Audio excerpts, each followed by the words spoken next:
تو آج وقت ہے کہ لوگ نکلیں, آج وقت ان کو جیلوں کے اندر دیں, یا بھی نہ چھوڑیں, ان کو سعودی بھی نہ جانے دیں, ان کو کسی اور ملک نہ جانے دیں, ان کو غداری کا مقدمہ لگا کے ان کو پھانسی دلوائیں, تب ہمارے روح کو صاف پہنچے گی. چلیں, مہربانی, بہت شکریہ عبدالقیوم صاحب. بالکل, ہم یہ جیسے عبدالقیوم صاحب نے بات کی, ہم ہر چوک پہ, ہر چوراہے پہ, ہر حمام پہ, ہر تندور پہ, ہر ہوٹل پہ باتیں ہم یہی کر رہے ہیں. لیکن اس وقت جو اس سچویشن ہے پاکستان کی, مارچ یا دیگر جو لوگ بیٹھے ہوئے ہیں آزادی مارچ, انقلاب مارچ کے حوالے سے, اب اگر تو آپ سمجھتے ہیں کہ یہ نظام چینج ہونا چاہیے, اب تو اگر ہم یہ سمجھتے ہیں کہ یہ جو اس وقت حکمران ہیں وہ لٹیرے ہیں, اور جیسے کل طاہر القادری صاحب نے بتایا کہ پورے 65-66 سالوں کی تاریخ میں پاکستان کے اوپر 6000 ارب روپے کا قرضہ تھا, جو انہوں نے 6000 ارب روپے کا لگ بھگ جو قرضہ ہے وہ صرف ایک سال میں لے لیا. تو یہ تو اگر یہ حقیقتیں تمام عوام تک پہنچ رہی کہ 12000 ارب روپے کا قرضہ پاکستانی عوام کے اوپر ہے, اور یہ تمام جو مظالم آپ کو کئی جھانسے دے کے یہ لوگ اپنے اقتدار میں قابض ہو چکے ہیں, تو ہم یہ باتیں اندر سے تو جانتے ہیں, لیکن یہاں پر اب جیسے کہتے ہیں نا تندور تپا ہوا ہے, تو اب تو جو روٹی لگائے گا اس کو ہی کھانے کو ملے گی, یا وہی اب تاریخ میں جو اپنا تھوڑا سا اپنا مقام یا قد جو ہے وہ بڑھا پائے گا. جیسے آپ نے بتایا, بالکل صحیح کہا, جماعت اسلامی کے جو ایک سابق امیر رہ چکے ہیں, ان کی نظر میں پاک فوج کے جوان اور جو دہشت گرد ہیں ان کے برابر میں جو دہشت گرد ہیں وہ شہید ہیں, اور پاک فوج کے جوان کے سامنے وہ سوال نشان رکھتے ہیں. تو ایسی جماعتیں پاکستان کو جب بچانے کے حوالے سے بات کریں گی تو وہ کیسے وہ موڈ میں آئیں گی کہ وہ لانگ مارچ یا آزادی مارچ میں شامل ہو. باقی رہ گئی ایم کیو ایم کی بات, تو یہ اس پر یہ ہم ضرور اس میں تھوڑی سی ہمیں نشانی نظر آ رہی ہے, ایک تھوڑی سی جسے کہتے ہیں نا کہ فوج اگر اس میں شامل نہیں ہو رہی تو اس کا مطلب ہے کہ ایم کیو ایم بھی ابھی اس مارچ میں یا کسی بھی مارچ میں وہ شامل نہیں ہو رہی. اور اگر ایم کیو ایم کی قیادت کو لگا کہ فوج یا میرے عزیز ہم وطن والے آنے والے ہیں, تو ایم کیو ایم پہلی جماعت ہوگی کاف لیگ کے بعد کہ وہ فوراً کسی نہ کسی مارچ کو جوائن کر لے. تو ابھی ایم کیو ایم کا باہر رہنا یہ بھی ایک اندیا یا ایک تھوڑی سی نشانی ہے کہ اس کا مطلب ہے کہ فوج فی الحال اس تمام معاملات سے دور رہ رہی ہے, تو اسی وجہ سے ایم کیو ایم بھی دور ہے. ایک اور کالر ہے, السلام علیکم. وعلیکم السلام ورحمۃ اللہ وبرکاتہ. جناب محمد فاروق صاحب, میں محمد کو لندن سے بول رہا ہوں. بہت مہربانی محمد یعقوب صاحب. جناب آپ کو بیٹی کو سلام وعلیکم السلام بھائی. اور آپ لوگوں کی باتیں میں سن رہا ہوں, حقیقت یہ ہے کہ آگے کیا ہوگا, نکلنا بڑی بات ہے, جب نکل گئے ہیں تو میدان میں کھڑا رہنا بڑی بات ہے. میں دعا کرتا ہوں ان لوگوں کے لیے کہ حق کے اوپر کھڑے ہو جائیں, اور حق کو کوئی آدمی جیت نہیں سکتا. شیطان کے سامنے اور جھوٹ کے سامنے کھڑا ہونا جو مردی ہے, پھر ڈٹ جانا یہ بڑی بات ہے. جب یہ ڈٹ گئے ہیں تو میرا یہ پورا یقین ہے کہ ملک ان شیطانوں سے بچ جائے گا. جب شیطانوں سے بچ جائے تو ملک ایک جنت کا گھر بن جائے گا. میری دعا میں نے قیوم صاحب کی بات سنی ہے, دوسرے لوگوں کی بھی باتیں سنی ہے. بات یہ ہے کہ اللہ تعالیٰ کا فرمان ہے کہ گھر سے نکلو جھوٹ کے خلاف, شیطان کے خلاف. جب نکل جاؤ تو پھر ڈٹ جاؤ, جب ڈٹ جاؤ تو پھر میں آپ کے ساتھ ہوں. بات یہ ہے ڈٹنے کی. جب لوگ ڈٹ گئے ہیں اور جب شیطان نے اللہ کی بات نہیں مانی تو ہم شیطانوں کی بات رب کو کیوں مانیں گے. ڈٹنا چاہیے, جو مرضی ہے ڈٹ کر شیطانوں کا مقابلہ کرتے رہو, تو انشاءاللہ تعالیٰ جیت ہمارا پاکستانیوں کی ہے. زندہ باد پاکستان. اسی کے ساتھ جانا چاہتا ہوں اور ڈائریکٹری کو بھی زندہ باد کہتا ہوں. اسی کے ساتھ جانا چاہتا ہوں اور آپ شیطانوں کا شکریہ. اور جناب کو عاطف کے ساتھ بہت شکریہ, اللہ حافظ. بہت شکریہ محترم محمد یعقوب صاحب. بالکل ایسے ہی جذبات والے ہم واقعی سلام پیش کرتے کہ اتنے دنوں سے سسٹم مشکلات کے باوجود لوگ, بزرگ, بہنیں, بچے تقریباً وہاں پہ ان مارچوں میں شامل ہیں. تو ایک سوال یہ اٹھ رہا ہے کہ ہم دیگر اپوزیشن جماعتوں کو تو کہہ رہے ہیں کہ وہ ان مارچز میں شامل نہیں ہو رہے. ابھی تک یہ دونوں مارچ بھی آپس میں شامل نہیں ہیں. اب ایک جو ہے وہ ایک کا رخ مشرق کی طرف ہے, ایک کا مغرب کی طرف ہے. تو اس سے بھی جو حکومت ہے اس کو کوئی فکر نہیں پڑ رہی کہ اگر یہ چلیں 20-20 ہزار کہہ لیں یا لاکھ لوگ بھی کہہ لیں, تو اگر یہ 2 لاکھ بن کے کوئی سٹانس بنائیں گے تو امید کی جانی چاہیے کہ اگلے جو جیسے الٹیمیٹمز انہوں نے دیے ہوئے ہیں تو آگے چل کے ہی صحیح شاید انہوں نے اپنا یہ کارڈ جو ہے ٹرمپ کارڈ آگے کے لیے رکھ چھوڑا ہو. لیکن جب تک یہ اکٹھے نہیں ہوں گے تب تک یہ حکومت کے لیے کوئی اتنا مسئلہ نہیں نظر آ رہا, اور جب پھر فوج بھی کوئی اسلحہ ان کے لیے کوئی مسئلہ نہیں بنا رہی. تو ابھی یہ ہے کہ دونوں مارچ کب اکٹھے ہوں گے، یہ بھی سوال ہے۔ ایک اور کالر، السلام علیکم۔ جی وعلیکم السلام، یار مدد فاروق نظر اور میری محترمہ بہن۔ جی مہربانی، ہمارے ساتھ کون، کہاں سے؟ سید امداد حسین پیرس سے بات کر رہا ہوں جی۔ جی مہربانی۔ دیکھیے فاروق نظر بھائی، پہلی بات یہ ہے کہ میجورٹی اتھارٹی، جی جتنے لوگ بھی جماعت اسلامی سمیت جی اسلام کے نام پر پارٹیاں بنائے بیٹھے ہیں، ٹھیک ہے یہ سب خوارج کے ایجنٹ اور دلال ہیں۔ ٹھیک ہے جتنے پولیٹیکل ڈیموکریٹک پارٹیز ہیں یہ راج کے ایجنٹ ہیں اور اپنی خواہشات اور اپنے مفادات کے لیے یہ اس وطن میں رہنا پسند کرتے ہیں۔ ٹھیک ہے تو میجورٹی اتھارٹی ہوتی ہے، لہذا اطہار القادری کے دھرنے میں کیوں کر جائیں گے؟ ٹھیک ہے ٹھیک ہے، آپ کی بات کا ساتھ کون دے گا؟ لیکن امداد صاحب پوری دنیا یعنی پاکستان تو بھرا پڑا ہے ایسے مظلوموں سے کہ جو اس حکومت سے تنگ ہے۔ چلے جماعت اسلامی والے نہیں جاتے، دیگر عوام کے لیے تو فری ہینڈ ہے، اب کنٹینر وغیرہ کوئی بھی نہیں ہے تو ان کو نہیں جانا چاہیے۔ اب میں گنتی کر کے بتاؤں، ایک کا نام جماعت اسلامی ہے، ایک کا نام جماعت دعویٰ، ایک کا نام تحریک علماء اسلام ہے، ایک کا نام جمعیت العلماء، یہ کتنی جماعتیں ہیں؟ یعنی اس کا مطلب ہے پھر انہی جماعتوں کا قبضہ ہوا پاکستان پہ؟ بس آج تک یہ قابض ہے دین کے نام پر بھی، ٹھیک ہے، اور ہے یہ جماعتیں سب تکفیری ہیں، حرامزادے ہیں۔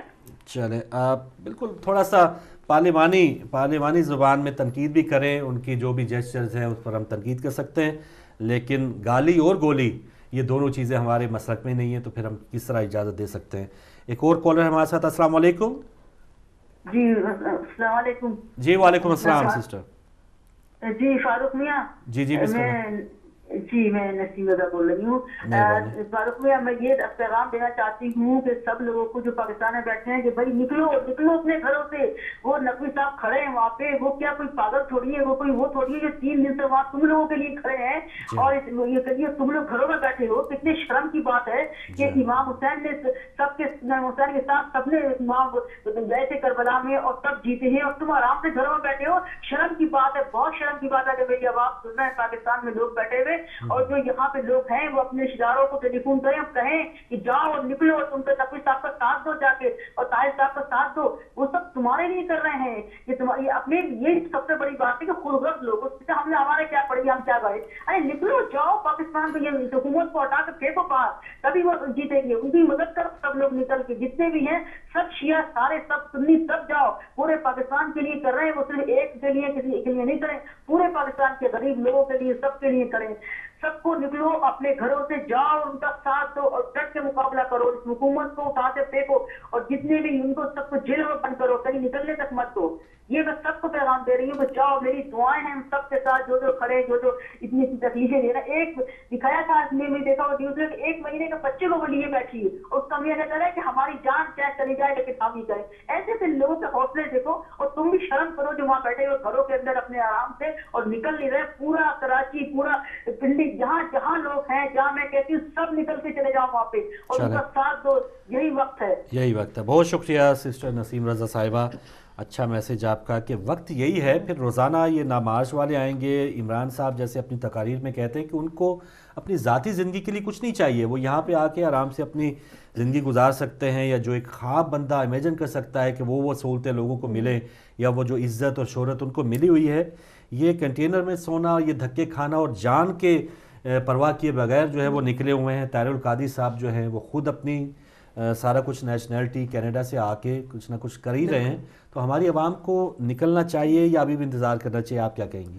نہیں، بالکل نکلنا چاہیے، کیونکہ دیکھیں اس طرح کا جس طرح کہ ہم دیکھ رہے ہیں، اور کل سے 2-3 دن سے ہم یہی چیز دیکھ رہے ہیں کہ کتنی مشکل میں ہے عوام، وہاں پر وہ کوئی سہولت ایسی نہیں ہے، اس میں عورتوں کی کتنی تعداد ہے، اور چھوٹے چھوٹے بچے لیے ہوئے، جیسے کہ انہوں نے کہا کہ ایک چھوٹا بچہ بھی 1 مہینے کا لیے، تو مطلب یہ دیکھ کے ہم لوگوں کے یہ جذبات ہمیں نظر آتے ہیں کہ کتنے جذبے میں، اور وہ اس حکومت سے باز آ چکے ہیں۔ وہ وہ اس حکومت سے باز بھی آ چکے ہیں کہ کہتے ہیں کہ نہیں جس طرح کی تکلیفیں اٹھائی انہوں نے, نہ پانی ہے نہ بجلی ہے نہ خوراک ہے, غریب کتنے پریشانی میں ہے, تو وہ چاہتے ہیں کہ چینج ہو اور یہ جو لوگ قابض ہیں ہمارے ملک میں یہ یہاں سے جائیں. اور تیسری دفعہ بھی انہیں موقع پروردگار نے دیا لیکن انہوں نے اس سے اپنی غلطیوں سے فائدہ نہیں اٹھایا, اس غلطی کو ختم کرتے اور سچے دل سے اگر عوام کی خدمت کرتے تو آج دن یہ انہیں دیکھنے نہیں پڑتے. بالکل, یعنی ایسے مواقع ہر موقع پہ آتے ہیں, جیسے ایک میچ چل رہا ہو تو موقع آتا ہے میچ جیتنے کا بھی, اور ایسے ہی تقدیر جو ہے یا ایسے مواقع جب 1940 میں ایک بار جب ہم پاکستان کی تاریخ جانتے ہیں تو ایک قیادت ملی اور عوام نے بھرپور ساتھ دیا, تو یہ دونوں چیزیں مل کے آتی ہیں. ہم بعض اوقات کہتے ہیں جی قیادت نہیں ہے, تو قیادت اب کسی بھی انداز سے اگر آپ ان سے پوائنٹ آف ویو, اب جیسے مجلس وحدت مسلمین ہے عقیدے کے لحاظ سے طاہر القادری سے بالکل ڈیفرنٹ ہے, اختلافات ہیں, لیکن ایک کاز جو ہے کہ جو اس وقت کی حکومت ہے ابن زیاد کی جو حکومت قرار دی گئی, تو اس کے مقابلے میں ہمارا موقف ایک ہے, اشتراک ہے, مشترک ہے, تو اب ایک پلیٹ فارم پہ موجود ہیں. تو ایسے لوگوں کو سوچنا چاہیے کہ بجائے کہ آپس میں تفریق رہے, اگر آپ کو اس حکومت کی پورے سال کی کارکردگی, یا جیسے طاہر القادری صاحب نے کہا کہ کہاں 66 سالوں میں 12,000 ارب کا قرضہ اور کہاں نہیں پورے 65 سالوں میں 6,000 ارب کا قرضہ اور پھر ایک سال میں 6,000 ارب کا قرضہ, تو اگر ان کو یہ بات واقعی تکلیف دیتی ہے, اور جیسے شاہ صاحب نے کہا قرض اتارو ملک سنوارا سے بہت سی اسکیمیں وہ ایک ہی جگہ پر گئی ہیں, یا لوٹ مار کرنے والوں نے پاکستان کو لوٹ لیا, تو ان تمام چیزوں کو تھوڑا سا اگر آپ یہ سمجھتے کہ کنسرننگ ہے تو آپ نکلیں, آواز تو بلند کریں. اور ایک کالر لینے سے پہلے جو ایک اور ایشو اس وقت پورے 4-5 دن سے ہم میڈیا میں دیکھ رہے ہیں, نیوز چینلز پہ دیکھ رہے ہیں, ان کی ٹرانسمیشن لگاتار جاری ہے, میراتھن ٹرانسمیشن جاری ہے, لیکن وہاں پر وہ کیا کس قسم کا پروپیگنڈا کر رہے ہیں. ایک چینل جو ہے اس کا جھکاؤ بالکل, اور کل اعتزاز احسن صاحب نے ایک چینل کو کہہ دیا کہ بھائی آپ تو پی ٹی وی کی طرح کام کر رہے ہیں, یعنی ایک جو لیبل لگا دیا کہ پی ٹی وی چلے سرکاری چینل ہوگا, اس کی مجبوری ہے کہ جو بھی حکمران آیا اس کو فالو کیا, تو دیگر کچھ جو پرائیویٹ چینلز ہیں وہ بھی سرکاری چینل جیسا کام کر رہے ہیں, اور جو کچھ اور جو حقائق ہیں وہ لوگوں تک بیان نہیں کر رہے. اور کچھ کا جو جھکاؤ ہے, یا کچھ کو اگر نواز شریف صاحب بالکل ہی پسند نہیں ہے تو انہوں نے بالکل سب اتار کے رکھا ہوا ہے کہ ٹھیک ہے یہ جو بھی ہو رہا ہے وہ غلط ہو رہا ہے, اس ایک قسم کا یہ بالکل صحیح بیان کرنے والے چینل جو ہیں وہ اب کافی کم نظر آ رہے ہیں. ان کا کہیں نہ کہیں کوئی جھکاؤ نظر آ رہی ہے حکومت کی طرف یا ان تمام مارچز کی طرف. تو یہ میڈیا کے کردار کو آپ کیسا دیکھتے ہیں, آپ اس پر بھی ضرور بات کریے گا. ایک کالر ہے ہمارے ساتھ. السلام علیکم. جی وعلیکم السلام. جی ہمارے ساتھ کون, کہاں سے؟